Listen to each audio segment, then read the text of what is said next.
Hi అండి. నేను ఈరోజు బీన్స్ కర్రీ చేద్దాం అనుకుంటున్నానండి, కొంచెం డిఫరెంట్గా.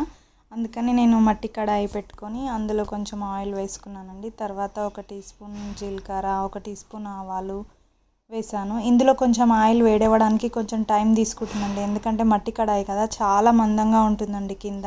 కాకపోతే ఇందులో కర్రీస్ మాత్రం చాలా టేస్ట్గా ఉంటాయి. అలాగే 1 కప్పు పల్లీలు, 1 కప్పు శనగపప్పు తీసుకొని వేయించాలండి. దాంతోపాటు నేను ముందుగా కట్ చేసి పెట్టుకున్న ఆనియన్ కూడా వేసేసుకున్నానండి.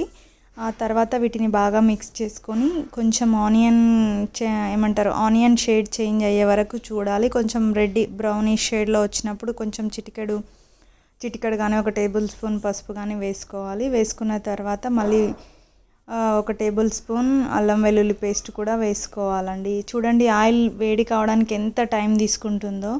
ఈ మట్టి కడాయి కాబట్టి టైం అనేది చాలా ఎక్కువ తీసుకుంటుంది, కాకపోతే కర్రీ మాత్రం చాలా టేస్ట్ ఉంటుందండి.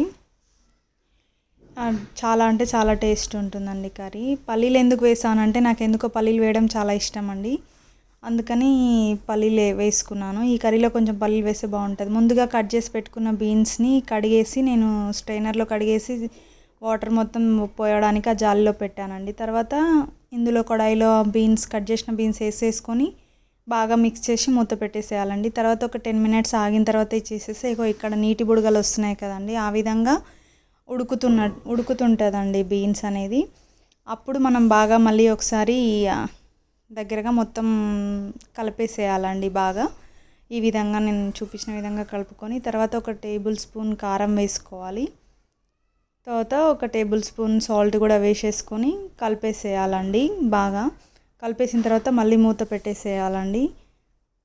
ఒక 5 మినిట్స్ అలా కలిపిన తర్వాత ఒక 5 మినిట్స్ అలా వదిలేస్తే అది మొత్తం దగ్గరకు పడుతుందండి. మనం కారం, ఉప్పు ఇవన్నీ వేసాం కదా. తర్వాత 1 టేబుల్ స్పూన్ ధనియా పౌడర్ కూడా వేసేసుకోవాలండి.